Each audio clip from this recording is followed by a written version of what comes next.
H.G. Lawrence, the book is called African Explorers of the New World, states, "We can now positively state that the Mandingos of the Mali and Songhai empires, and possibly other Africans, crossed the Atlantic to carry on trade with the Western Hemisphere Indians and further succeeded in establishing colonies throughout the Americas."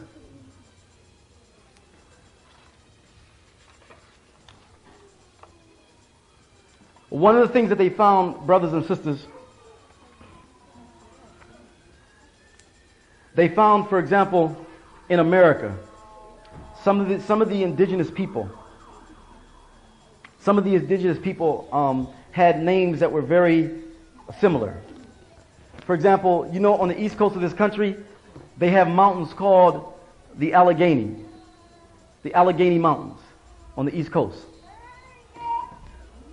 Allah, like a Turkish type derivative, so-called Ottoman type derivative, Allah Genis, God's vastness. Allegheny. Seminole, Sami Null, Semites who run away. Sami Null, Semites who run away. The Seminole Indians, which inshallah we'll talk about next week, were the only tribe in the United States not to be conquered. All Indians in Florida had within their ranks Muslims, one of whose name was Ibrahim. I mean, straight up Muslims. Matter of fact, one of the Seminole Wars was started as a result. Osceola, who was the leader of the Seminoles, had an African wife. She was kidnapped by the British, and that started the second of the Seminole Wars. But if you look at the history of the Seminoles, you will find Muslims all throughout in the Seminole tribe, right? So the word Seminole itself, Seminole, right? Semites who run away, right? All of this can be found in the languages. Shawnee, a great Shah or a great king. Remember, the Shawnee were like a tribe, the name of a tribe of indigenous people. One of their historians say that the Iroquois was one of the main tribes that these Muslims from West Africa intertwined with and actually intermarried with. The Iroquois people towards the East Coast. It doesn't stop there. I mean, it doesn't stop there at all, brothers and sisters. I mean, it goes on and on and on. I want to share with you also too. Now listen to this, inshallah. Listen to this. This is a gentleman named, he's a linguist. Well, no, he's a historian. His name is Barry Fell. He has a book called Saga America. Saga America.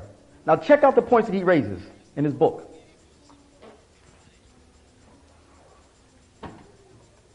He points to evidence of a Muslim's presence in various parts of the Americas.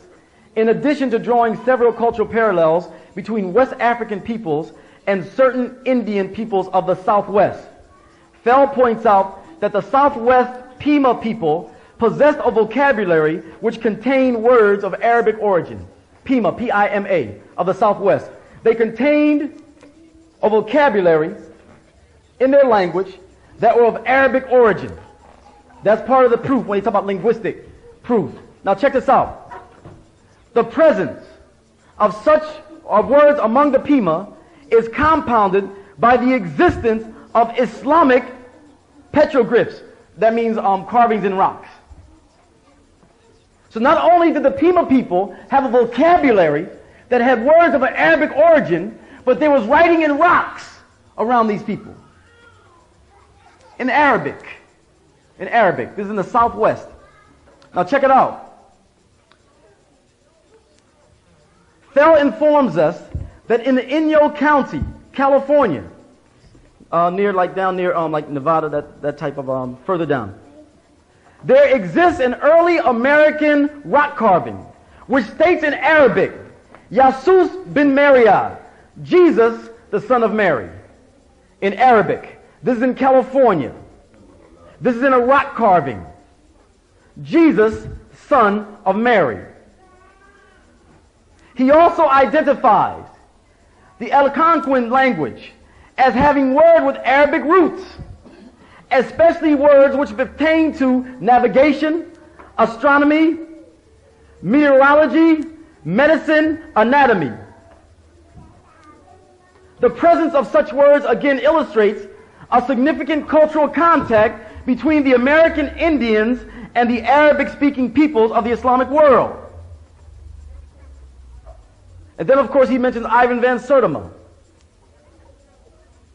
That Ivan van Sertima, they came before Columbus, which should be in our libraries.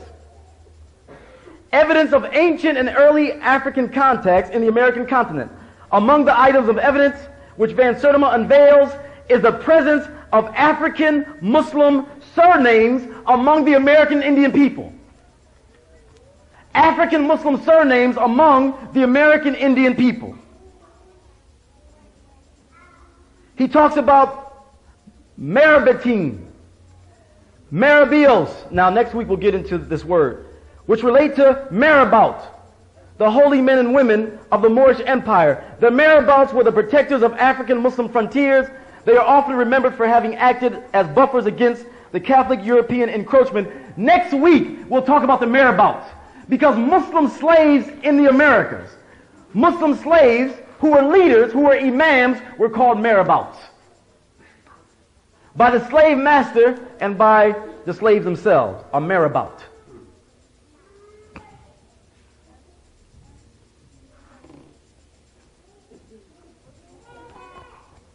Even in the Caribbean, the evidence of a significant Muslim presence can be found.